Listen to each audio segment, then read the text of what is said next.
इस वक्त की बड़ी खबर पिलानी से है।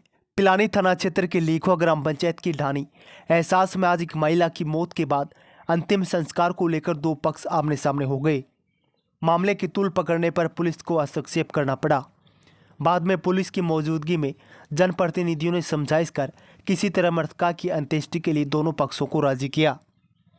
प्राप्त जानकारी के अनुसार ढाणी एहसास के रमेश कुमार धारीवाल की पत्नी रवीना बीते कुछ माह से अस्वस्थ चल रही थी। शुक्रवार शाम को बीमारी के चलते उनका निधन हो गया। गांव में घर के नज़दीक ही परिवार के 4 भाइयों के हिस्से की पुश्तैनी खेत है, जिसके एक हिस्से का कुछ वर्ष पूर्व सत्यवान मकड़ानिया को बेचान कर दिया गया। बेचे गए इस खेत के ही छोटे हिस्से पर धारीवाल परिवार के मृतकों के अंतिम संस्कार होते आए हैं।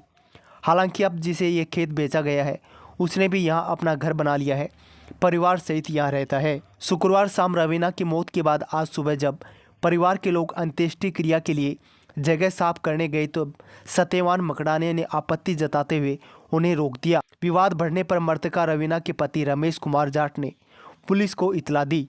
सूचना पर मौके पर पहुंचे सीआई नारायण सिंह ने दोनों पक्षों की बात सुनी और समझाइश का प्रयास भी किया, लेकिन दोनों ही पक्ष अपने अपनी बात पर अड़े रहे। इस बीच लीखवा सरपंच सूबेदार बचन सिंह, पूर्व सरपंच साधु राम भी ढाणी एहसास पहुंचे।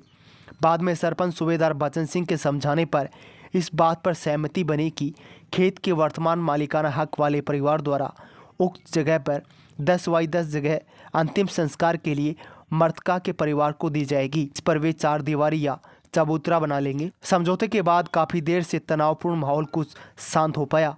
विवाद के चलते मृतका का अंतिम संस्कार भी 5 घंटे विलम्ब हो पाया। इतनी देर तक शव घर पर ही रहा। परिवार के लोग खेत के मालिक के साथ वाद विवाद में उलझे रहे। मैटर सर ये था कि भाई की, छोटे भाई की बहू गुजर गई, उसको दाग नहीं देने दे रहे थे, देने नहीं दे रहे थे। उसके बाद में प्रशासन को बुलाना पड़ा। हमारी ज़मीन है, हमारा कब्जा है, हमारी ईंट पड़ी हुई है, हमारा सिस्टम है, और फिर भी धक्काशाही हो रही है। जो जिस ज़मीन पर अंतिम संस्कार कर रहे हैं, ये ज़मीन किनकी है? ये ज़मीन हमारे साझे का खाता है, चारों भाइयों का। एक भाई बेच के चलेगा और हमारी है। इसके ज़मीन पर तो मकान है सिर्फ। अभी खाते फटे हैं? नहीं, खाता एक है। जिस दौरान अगली पार्टी को ये ज़मीन आपके भाई ने दी थी, तो उस दौरान क्या कुछ ये जो ज़मीन छोड़ी थी इसके नहीं छोड़ी थी, इसके लिए डंडा भी निकाला हुआ है, तारबंदी भी। एक साइड इसका खुद का मकान है, दूसरी साइड इसका मकान बनवा कर दिया है। उसके बीच की मेरी ज़मीन है और उसके ऊपर कब्जा कर रहा है। आज दाह संस्कार नहीं करने दे रहा। अच्छा, वो ज़मीन आपकी छोड़ी हुई है कि? हाँ, हमारी छोड़ी हुई है। अंतिम संस्कार? हाँ, अंतिम जो संस्कार किया है, ईंट भी मेरी है और उसके अंदर जो जगह है वो भी मेरी है। अच्छा, पहले भी यहाँ अंतिम संस्कार हुआ है क्या? हाँ, पहले पिताजी का हुआ है, उसके बाद में भाई का हुआ है, उसके बाद में माताजी का हुआ है। ज़मीन बेचने के बाद में माताजी का संस्कार हुआ है। अच्छा, क्या नाम है जो विवाद जो खड़े कर रहे हैं उनका, और कहाँ के हैं? सत्यवान, हरियाणा से आकर बस रहा है। हरियाणा से बसा हुआ है। और ये मकड़ाना, अब जो ग्रामवासी जो आए, मौजूद लोगों के बीच में पुलिस प्रशासन गया है, क्या कुछ सहमति बनी है? सहमति अभी एक पर दाग के देने के लिए सहमति बनी है। 10 फुट के लिए उसके लिए राजी हुआ है। उसके बाद में हमारा खाता अलग कराएंगे या खाता किस तरह से बांटेंगे, वो आगे का काम है। जैसे कि 4 भाइयों ज़मीन इकट्ठी थी, कागज सबके शामिल हैं। एक भाई जले सिंह ने किसी अपने रिश्तेदार को ज़मीन बेच दी, अपने हिस्से की ज़मीन। उस हिस्से में ज़मीन बेची, उस टाइम इनकी बात हुई थी कि भैया इसमें जो 8x8 की फुट की ज़मीन थमा छोटी है, हम अपना चूतरा बना लेना, आगे शमशान घाट में मैं कोई दाह संस्कार नहीं करने दूंगा। तो उसके बाद अचानक की मौत हो गई। मौत होने के बाद वहाँ से दाह संस्कार ने मना कर दिया, बोले तुम चूतरा निकाल सकते हो यहाँ, लेकिन मैं दाह संस्कार नहीं करने दूंगा। उन्होंने क्या है, सरपंच को बताने से पहले प्रशासन को बुला लिया। सरपंच को बताया नहीं और प्रशासन आगे उसके बाद सरपंच को बताया इन्होंने।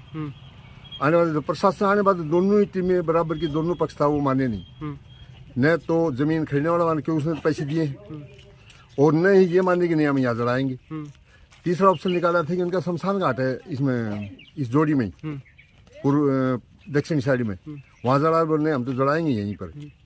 तो वहाँ पर जलाने फिर ये प्रशासन से दोनों पक्ष न मान करके फिर मैंने अपना क्या किया कि भाई तुम दोनों पक्ष एक साइड मटो, उस जिसने जमीन खरीदी उस पक्ष के पास गया, उसको समझाया, समझाने को मेरी बात पर विश्वास करके वो बात मान गया, और मानने से क्या है उसका दाह संस्कार से उसको राजी कर दिया। दोनों ही पक्षों ने आगे उसको दाह संस्कार कर दिया।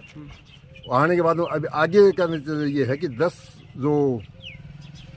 10 फुट की जगह है, ये 12 दिन के बाद में ये अपने या तो दीवार निकाल देंगे इसके, या चूंतरा बना देंगे।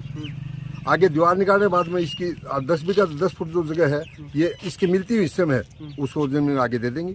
ये जमीन इनकी स्मशान घाट के लिए हो जाएगी, और इसमें दीवार काट देंगे। उसके बीच में अपना कुछ भी कर सकते हैं, लेकिन उसके बाहर कुछ नहीं होगा 10 फुट के बाद। उसे राजी करके मैं 10 करवा दिया, और अब ये 10-12 दिन के बाद में इसका निर्णय हो जाएगा कि इसकी अपनी दीवार निकाल देंगे, और ज़मीन बांटना से अपनी ज़मीन बांट लेंगे, वो बात नहीं है। लेकिन उसने रोड के सारे ज़मीन ली है, रोड के सारे के पैसे दिए उसने, तो वो ज़मीन अपनी रोड के साथ रखेगा। लेकिन इनकी 8 फुट जगह जो है वो शमशान घाट की, वो इनकी छोड़ देगा, और उसके बदले इनकी ज़मीन आगे दे देंगे उसको, वो हो जाएगा।